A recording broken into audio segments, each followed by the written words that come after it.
Here's one for you in case you were ever wondering. What about, I was going to show you the R's.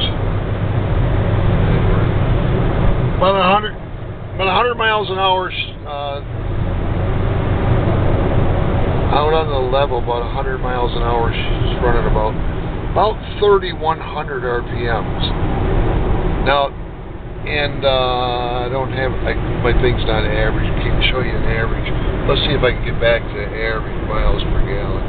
And 50.2 miles to the gallon. Okay.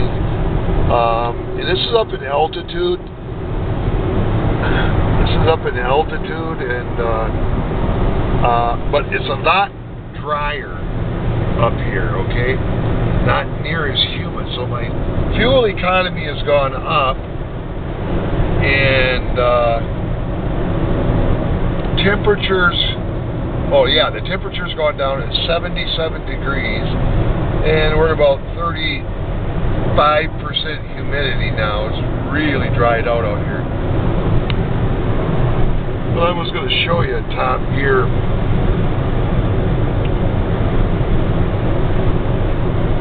Let's see. Yeah. 100 miles an hour was about 3,100 RPMs in top gear. Leveled out. This thing is an amazing vehicle. Isn't it? You sleeping? Do you know what I've been up to? There we go. Hey, if you can't get out and ride, get out and drive. Get out and drive.